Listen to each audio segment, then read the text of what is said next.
நடிகர் திலகம் செவாலியை சிவாஜி கணேசன் அவர்களின் திரைப்பயணத்தில் 1965ஆம் ஆண்டு வெளிவந்த திரைப்படம் பழனி. இந்த திரைப்படம் தமிழ் சினிமாவில் ஒரு புதிய போக்கை உருவாக்கிய திரைப்படமாகும்.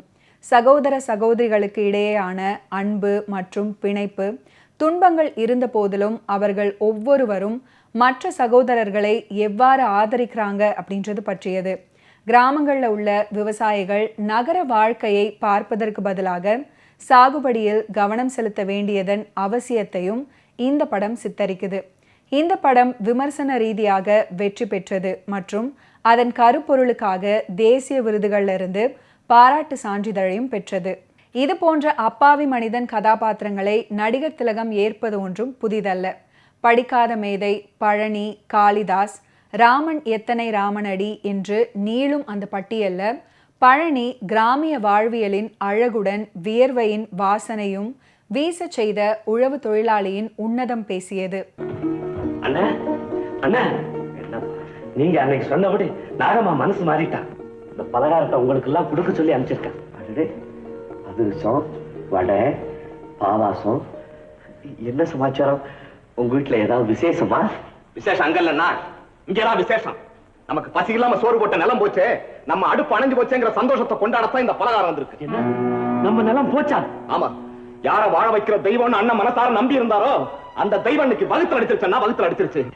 குத்தவ நிலம் மாதிரியா பார்த்தோம், பெத்த புள்ள மாதிரி நினைச்சு எவ்வளவோ பாடுபட்டோம், எல்லாம் போச்சு. வெட்டப்புறவன் ஆடு நம்புற மாதிரி நம்பினாரு, கடைசியா ஈர துணியை போட்டு நல்லா கழுத்து அறுத்துட்டான். ஏன்பா அப்படி எல்லாம் பேசுற? தனிப்பட்ட ஒரு மனுஷனை நம்பியா கடவுள் நம்மளை படைச்சிருக்கிறார்? இந்த காலத்துல அப்பன் சொத்தே பிள்ளைகளுக்கு ஒட்டுறதில்லை. நாம கொடுத்து வச்சுதான் முடித்தேன். சரி குந்துங்க, எல்லாரும் பலாரம் சாப்பிடலாம். அண்ணா அதை தொடாதீங்க. அந்த சண்டாலே நமக்கு நிலம் போனதை சந்தோஷமா கொண்டாடிதான் இதெல்லாம் கொடுத்து அனுப்பிச்சிருக்கான். அவளை இப்ப என்ன பண்ற பாரு. ஏன்டா அந்த பொண்ணு எதை செஞ்சாலும் இப்படி குத்தமா எடுத்துக்கிறீங்க? நிலம் போயிடுச்சுன்னு வருத்தமா இருப்பாங்களே, அவன் இந்த பலகாரத்தையாவது சாப்பிட்டு சந்தோஷமா இருக்கட்டும் நினைச்சு அந்த பொண்ணு கொடுத்து விட்டுருக்கா. நீங்க என்னடா அண்ணா? நீ எனக்கு எல்லாம் தெரியும்டா. சாப்பிடு, அந்த பொண்ணாவது திருப்தியாக. ஐயா சாப்பிடுறா, சொல்லுங்க. ஐயா சாப்பிடு. ஐயா சாப்பிடு, சாப்பிடுறா. யாயா சாப்பிடு, சாப்பிடு கண்ணு, சாப்பிடு.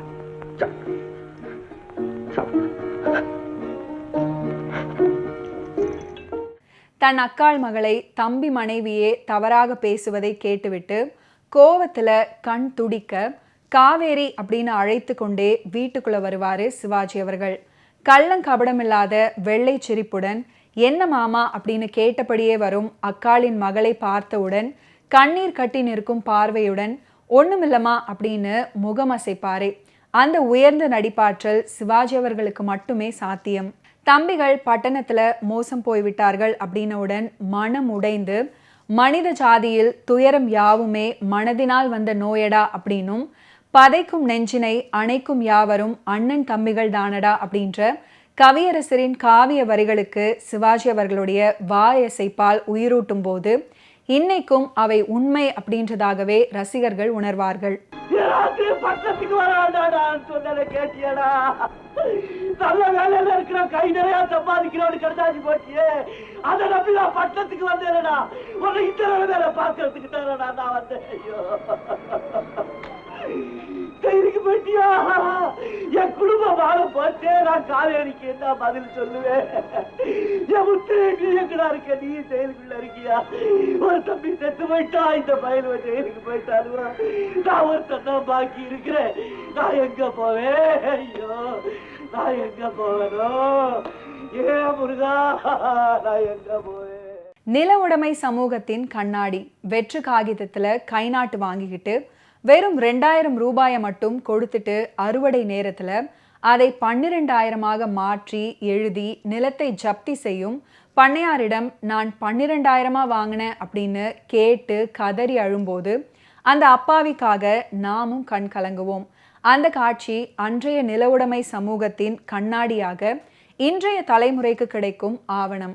பக்கத்து குடிசையில வசிக்கும் தம்பிக்கும் அவன் மனைவிக்கும் பொங்கலுக்கு துணி வாங்கி கொடுத்துவிட்டு அங்கே இலைக்கு முன் சாப்பிடாமல் உட்கார்ந்திருக்கும் தம்பிக்கு கேட்கும்படியாக நல்ல நாள் அன்னைக்கு அழக்கூடாது, சாப்பிடு அப்படின்னு சத்தமாக சொல்லும்போது சிவாஜி அவர்களுடைய முகம் காட்டும் உணர்வுகள் பாசாங்கில்லாத அண்ணன் தம்பி பாசத்தை உணர்த்தும். எங்க வயல்ல இருக்கிற கேட்காம யாரா நல்லா இருக்கிறவன் மரியாதை வெளியில போயிருங்க. இல்ல கூலிக்கு அறுக்க வந்த இவங்க என்ன செய்வாங்க? ஊரை கொள்ளையடிச்சு பழக்கப்பட்ட பெரிய மனுஷன் நிக்கிறாரு, இவரால கேட்கணும். பெரிய மனுஷன் எவனாவது உயிரை கொடுத்து பாறைய வயலாக்கி அறுவடை செய்யற பக்குவத்தை வச்சிருப்பா. கொள்ளையடிச்சு போராட்டு வந்தா நீ மரியாதையை ஆட்களை வெளியில போக சொல்லு. இல்ல உன் குரவனை நிறுத்து. ஐயா, நான் தான் வாங்குற பணத்துக்கு வட்டி முதல்ல அளந்துறேன்னு சொன்னீங்களே, இது என்ன இப்படி செய்றீங்க? என் மேல நம்பிக்கை இல்லீங்களா? நம்பிக்கை இல்லப்பா. நீ வாங்கின பணத்துக்கு கோர்ட் உத்தரவோட தான் அறுவடை பண்ணி ஜப்தி பண்ண வந்திருக்கோம். ஜப்தியா? எதுக்காக ஜப்தி? எதுக்காக வா? நீ கையெழுத்து போட்ட ப்ரோ நோட்டை வச்சிருக்காங்க, என்ன பைசா இருக்கு? 2000 ரூபாய்க்கு இவ்வளவு பெரிய நிலத்தையா ஜப்தி பண்றீங்க? 2000 மறந்துட்டியா? 12000. 12,000? 12,000 மட்டும் இல்ல, வட்டி கோர்ட்டு செலவு எல்லாம் 15,750. முருகனை இப்ப கூப்பிட்டு என்ன பிரயோஜனம்? நான் தான் அன்னைக்கே படிச்சு சொன்னேன், கேட்டீங்களா? ஐயா, நான் உங்ககிட்ட 12,000 வாங்கினுங்க. என்னப்பா ஒண்ணும் தெரியாத மாதிரி பேசுற? எடுக்க வேணாப்பா. என்னங்கடா உங்களோட தொல்லையா போச்சு? கைரேகை போட்டிருக்கே 12,000. என்னையா இது? 2000 கொடுத்துட்டு 12,000 கையெழுத்து வாங்கிருக்கே, நியாயமா இது? ஏய்யா, நீ பாத்தியா? நீ சாட்சியா? உனக்கு சம்பந்தம் இல்லாத விஷயத்தில் நீ பூந்த விஷயம் வேற மாதிரி மாறிடும். ஆமா, ராவு காலத்துல போட்ட கையெழுத்தாச்சே, விஷயம் அப்படித்தான் மாறும். பழனி அண்ணா, அண்ணா, ஒரே ஒரு வார்த்தை சொல்லுங்க. நம்ம வச்சு கழுத்தறுத்த இந்த தண்டாளனை கண்ட துண்டமா விட்டு இங்கே வேண்டாம் வேண்டாம். ஐயா, என்ன உங்க புள்ள மாதிரி நினைச்சு என் தலையில அடிச்சு சொல்லுங்க. நான் உங்ககிட்ட 12,000 வாங்கினேன். அந்த முருக மேல ஆணையா சொல்லுங்க, நீங்க 12,000 கொடுத்தீங்க. ஐயா, நல்லா என் மூஞ்சிய பார்த்து சொல்லுங்க ஐயா, நீங்க 12,000 கொடுத்தீங்க. ஆமா, நான் உனக்கு கொடுத்தது 12,000. ஐயோ ஐயோ முருகா, நான் தெய்வம் மாதிரி நம்பி இருந்தவரே இப்படி சொல்லிட்டாரு. நான் என்ன செய்வேன் என் குடும்பம் பார்த்து?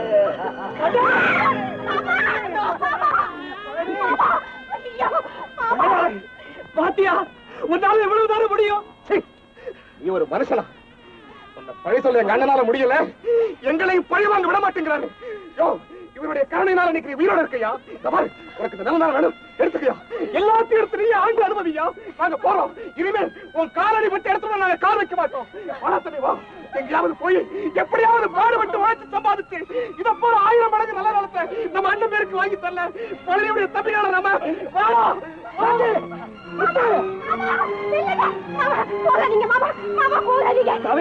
காவேரி, எங்க தடுக்காது. நாங்க பணத்தோட வந்துதான் அண்ணன் மனசுல முடிப்போம். அண்ணனுக்கு சொல்லிடு.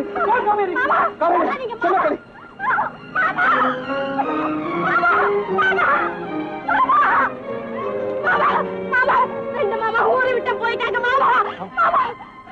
என்ன சொல்ற?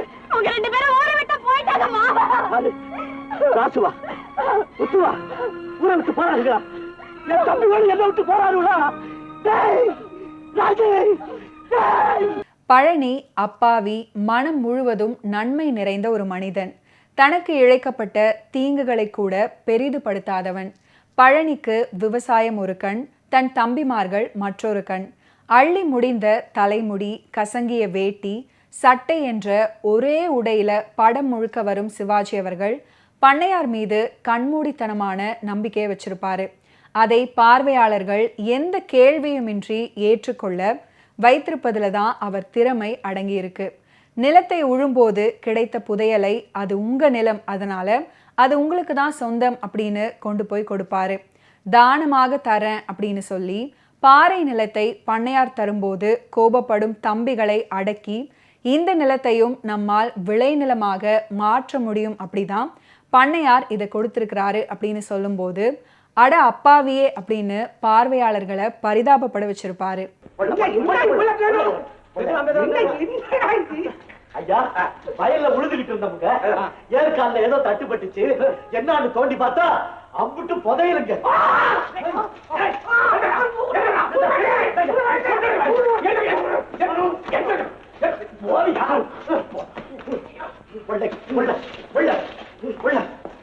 படிக்காத முட்டாள் கொண்டாந்து அப்படி அவங்க கிட்ட கொடுத்துட்ட வயல கொடுக்கறதுக்கா? படிச்சிருந்தா கூட கொடுப்பியா? என்கிட்ட கொடுத்தா கால் பங்கு, உனக்கு கொடுத்து 3/4 பங்கு நான் எடுத்துக்கொள்ள. என்ன கை காலம் கட்டி பேசுற பாப்பா இந்த பக்கம் இல்ல. இது இயற்கையில எனக்கு தெரியும். என் பாட்டி சொல்லி இருக்கா, அடே பேராண்டி உனக்கு 55வது வயசுல ஒரு புதையல் கிடைக்க போகுது, கை விட்டுறாத அப்படின்னாங்க. அப்படின்னு இந்த அப்பாவை கொண்டாந்து கொடுப்பான்னு சொல்லி இருக்காளா? சொல்லியிருக்கா, அவனும் சொல்லியிருக்கான். அது எனக்கு கிடைச்சாச்சு. ஆமா, நீ கோச்சுக்காத. நான் ஒண்ணு கேட்பேன்.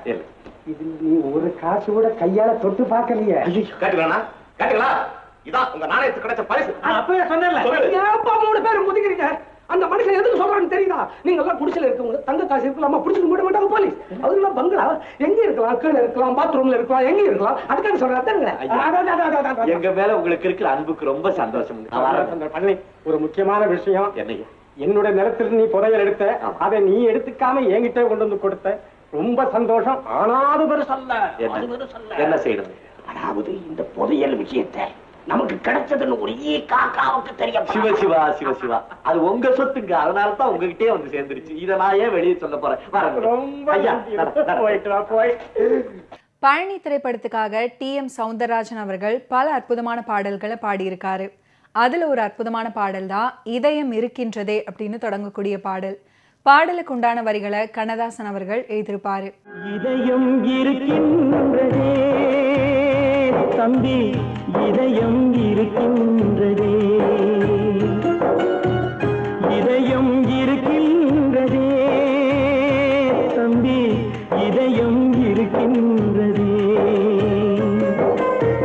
வாழும் வழி தேடி வாடிடும் ஏழையர்க்கும், வாழும் வழி தேடி வாடிடும் ஏழையர்க்கும் இதயம் இருக்கின்றதே தம்பி, இதயம் இருக்கின்றதே,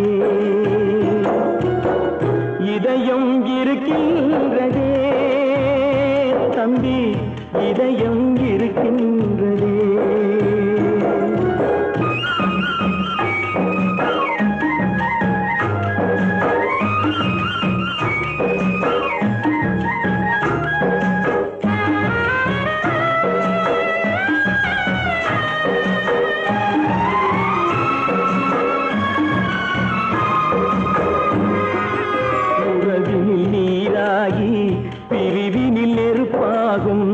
உணர்வும் இருக்கின்றதே தம்பி, உணர்வும் இருக்கின்றதே,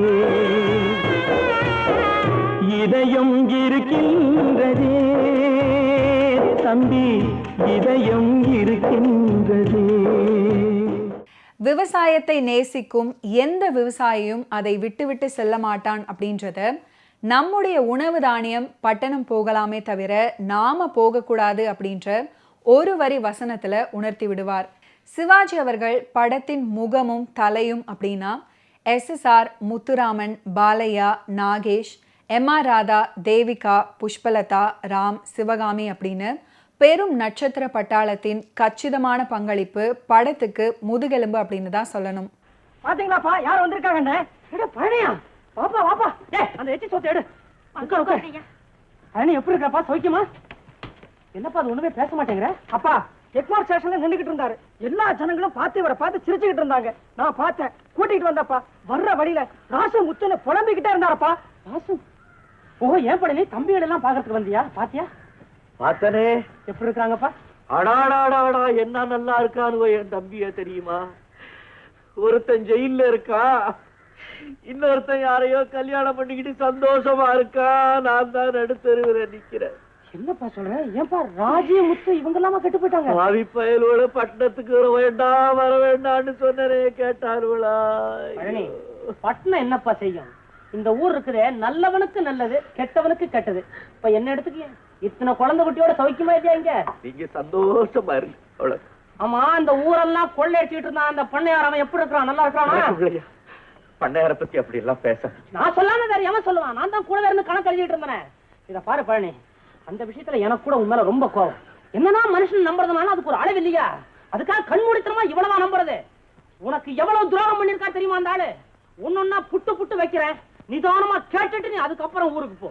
பழனி, அந்த பண்ணையார் உனக்கு என்ன பண்ணிருக்கா தெரியுமா? நம்ம ஊர் பலசர கடை பெரியசாமி இன்னைக்கு கோர்ட் வாசல்ல சந்திச்சேன். அந்த ஆளு சொல்ல முடியாம ஒரு விஷயத்தை சொல்லிட்டு போறாருப்பா. நினைச்சா எனக்கே மனசு கூசுது. உன் தம்பி கொண்டாட்டி நாகம்மாவை நடத்த விட்டவன் சொல்லி ஊரைய கூட்டி உன் குடும்பத்தையே ஒதுக்கி வச்சிருக்காங்க. உங்க குடும்பம் இன்னைக்கு நடு தெருவில் நிக்குது. உடனே ஊருக்கு போய் ஆக வேண்டியதை பாரு. பண்ணையார் விஷயமா எனக்கு ஒரு முக்கியமான வேலை ரெக்கார்ட் ஆபீஸில் இருக்கு. அதை முடிச்சுட்டு நான் பின்னாலே வரேன். முதல் காட்சியில ஆரோடும் மண்ணில் எங்கும் நீரோடும் அப்படின்ற அற்புதமான பாடல்ல தொடங்கி இறுதி காட்சி வரை ஒரு இடத்துல கூட சிவாஜி கணேசன் அவர்கள் அப்படின்னு தெரியாம மதுரை மாவட்டம் புளியரை கிராமத்து குடியானவன் பழனி மட்டுமே கண்ணுக்கு தெரியும் அற்புதம்தான். படம் வெளியான இந்த 55ஆம் உழவர் திருநாளிலும் பழனி திரைப்படத்தை உயிர்ப்போடு வைக்கிறது. திரைப்படம் வெளியாகி இத்தனை வருஷமானாலும் திரைப்படத்தை உயிர்ப்போடு வைத்திருக்கிறது சிவாஜி அவர்களுடைய நடிப்பு. படிக்கிறதுக்கு 5ஆம் கிளாஸ் புத்தகம் வாங்கிட்டு வர சொன்னேன், என்னாச்சு? வாங்கிட்டு வந்திருக்கேங்க. அடடே, எங்க குட்டி மாமா அதுக்குள்ள 4ஆம் கிளாஸ் புத்தகத்தை கரைச்சி குடிச்சாச்சா? வாமா எலுமே. நீங்க சொல்லி அனுப்பிச்சு கயிறு வாங்கிட்டு வந்துட்டுங்க. ஆனா விலை கொஞ்சம் அதிகம். விலை அதிகமா? வில்லு வச்சிருக்கியா? வர வர விவசாய சாமான்லாம் விலை கூடி போச்சு. எப்படிதான் விவசாயம் பண்றதோ எனக்கும் புரியலப்போ. எலுமி, நீ தினம் மருதைக்கு போய் படிச்சுட்டு வர்றது எங்களுக்கு தான் ரொம்ப சௌரியம். இந்த சைக்கிள்லயே போறிய, உனக்கு பயமா இல்ல? என்னங்க பயம்? பெண்கள்லாம் இப்ப ஏரோப்ளேன் ஓட்டுறாங்க. அதுவும் படிச்சு நாகரிகமான காலத்துல இது ரொம்ப சர்வசாதாரணம். அதுக்குதான் நான் சொன்னேன் காவேரி என் கூட படிக்க அனுப்புங்கன்னு. நீ ஒண்ணு, எங்க மாமாவுக்கு எப்ப பார்த்தாலும் இந்த வயலை பத்தி தான் கவலை. போன வருஷம் என்ன கண்டு முதல் கண்டுச்சு, இந்த வருஷம் அதிகமா விளைய வைக்க என்ன செய்யணும் அதுதானே. சும்மா கடை சும்மா கடை. ஏமா, நீ தானே அன்னைக்கு பத்திரிக்கை படிச்சு சொன்ன நம்ம நாட்டுல ஒரு நிமிஷத்துக்கு 37 பிள்ளைய பிறக்குது, ஒரு வருஷத்துல 1.25 கோடி ஜனத்தொகை அதிகமாகுதுன்னு சொன்னி இல்ல? இவ்வளவு பேருக்கு சாப்பாடு பொண்ணுமே எங்க போறது? நெல்லு மானத்துல இருந்தா கொட்டுது. வேலைகள் எல்லாம் சரிவர நடக்குதா? ஆமாங்க. கல்யாணம், நீ சொல்லுவிய நம்ம ஊர்ல இருந்து ஒரு பொண்ணு சைக்கிள் ஏறி சிட்டா இருக்கிறான்னு சொன்னியா? அது இந்த பொண்ணு தானே? அதேதான் இது. நம்ம வாத்தியார் செத்து போகல ஆரோக்கியசாமி, அவருடைய பொண்ணு. பேரு எலுமி. எலும்பியா? எலும்பி இல்லையா? இங்கிலீஷ் படிக்கனாலும் கேட்க மாட்டேன்றீங்க. நீங்க இங்கிலீஷ் கத்துக்கணும்னா அந்த பொண்ணு கிட்ட சொன்னா போதும், வீட்லயே வந்து கொடுக்கும். இருக்குமா? நாளைக்கு மருதை வந்து வரபோத ஒரு எலிப்பொறி வாங்கிட்டு வா. ஏன்னா திருட்டு பய எலிய நெல்லுகளை கொறிக்க பாக்குது. எவலி, நீ வீட்டுக்கு போ, அம்மா தேட போறாங்க. விஷயம் எலிப்பொறி வரைக்கும் வந்தாச்சு, போலாம். பழனி, உன் தம்பிகள் கிட்ட கொஞ்சம் சொல்லி வை. எக்கச்சக்கமா முரட்டுத்தனமாவே பேசிக்கிட்டு இருக்கானுங்க. அப்படிலாம் பேய மாட்டான். என்னையா பேய மாட்டான்ற பேசுனத கேட்கலையா? ராமாயணம் படிச்ச காலமா இருந்தா ஒழுங்கா பேசுவாங்க. அதான் தினம் பேப்பர் படிக்கிறானே, அந்த மிராஸ்டார வீச்சுன்னு வீசினா, இந்த மிராஸ்டார டொமார்னு சுட்டா, அதனால அப்படி பேசுறான். கிராமத்துக்குள்ள இனிமே பேப்பர் வராம பாத்து கொடுங்க. எல்லாம் இங்கே நேற்று அந்த பக்கம் நேற்று. சரி, அதை நான் பாத்துக்கிறேன். பழனி ஐயா, மதுரைக்கு நெல்லு மூட்டை அனுப்பிக்கணும். உன் தம்பிகளை கொஞ்சம் வரச்சு. பொங்கல் பண்டிகைக்கு முன்னணி நட்சத்திரங்களின் படங்களை வெளியிடுவது தொன்று தொட்டு இருந்து வரும் நடைமுறை. அந்த காலத்துல இந்த போட்டி சிவாஜி படமா இல்ல எம்ஜிஆர் படமா அப்படின்னு இருந்துச்சு. 1965ஆம் ஆண்டு பொங்கலையொட்டி எம்ஜிஆருடைய எங்க வீட்டு பிள்ளையும் சிவாஜி அவர்களுடைய பழனியும் வெளியாகிச்சு. அவற்றுடன் புதுமுக நடிகரின் இரவும் பகலும் திரைப்படமும் வெளியானது. இந்த போட்டியில எம்ஜிஆர் அவர்களுடைய எங்க வீட்டு பிள்ளை அனைத்து கமர்ஷியல் அம்சங்களுடன் ரசிகர்களை கவர்ந்து வெற்றி பெற்றது. பழனி விவசாயம் சார்ந்த கதை, ஹீரோயிசம் தவிர்த்த படமாக இருந்தும் வெற்றியை பெற்றது. இதற்கு நடுவுல அறிமுக நடிகரின் படமும் வெற்றி பெற்று தயாரிப்பாளருக்கு லாபம் சம்பாதித்து கொடுத்தது. 1965 ஜனவரி 14 பொங்கலுக்கு வெளியான இரவும் பகலும் படத்துல அறிமுகமான அந்த நடிகர் தான் ஜெய்சங்கர். என்ன வேலை அத்தே, இந்த வேலையில நீங்க எப்ப இறங்குனீங்க? தம்பி, நாமாங்க நீ ஏன் காகரி எடுத்துக்கிட்டு இருக்க? என்னடா ஆச்சு? மாமா நான் சொல்றேன். சின்ன மாமா வீட்டுக்கு வந்திருக்கோம். அத்தை சமைக்காம படுத்து தூங்கி இருப்பாங்க. உடனே இவர் 4 கொடுத்திருப்பாரு. அவங்க அப்பா வீட்டுக்கு போயிருப்பாங்க. அம்புடுதான். ஓ புராண வேண்டாம். அப்படியா? ஆமாண்ண, சனிய தொலைஞ்சா பொண்ணு கூட கைதிட்டு அழிக்கலாமாடா? பாவம், நேத்து அந்த பொண்ணு தலை வரைக்குது படுத்திருந்தது. உடம்பு நல்லா இருந்தா சமைச்சு வச்சிருப்பாள்ல. ஒருவேளை சோறு இல்லாட்டி சேர்த்தா போயிடுவேன். அண்ணன், நீங்க வெளுத்ததெல்லாம் பாலன் நம்புறவர். அவ பேரு கேட்டபடி அவ அசல் நாகமே தான். பழனி, வேலுடைய சம்சாரம் தனியா பஸ் ஏறி போகுது. என்னம்மான்னு கேட்டா இனி இந்த ஊர் பக்கமே திரும்ப மாட்டேன்னு சொல்லிட்டு போகுது. என்ன ஏதாவது சண்டையா? என்ன ஏன் கேக்குறீங்க இப்ராமு? என்ன ஏன் கேக்குறீங்க? இதோ நிக்கிறாரு பெரிய மனுஷன், இவரை கேளுங்க. இந்த பாருடா, குடும்பம் இருந்தா புருஷன் முஞ்சாதி 100க்கு 100 ஒத்து போறது கஷ்டம்டா. ஏதோ கடவுள் பொண்டுகளுக்கு பெண்மைங்கிற புனிதமான சக்தியை கொடுத்திருக்காரு. அதை உணர்ந்து பொண்டுவ நடந்துக்கிறேன்னா அது அவங்க தப்பு இல்லடா, நாம செஞ்ச பாவம்.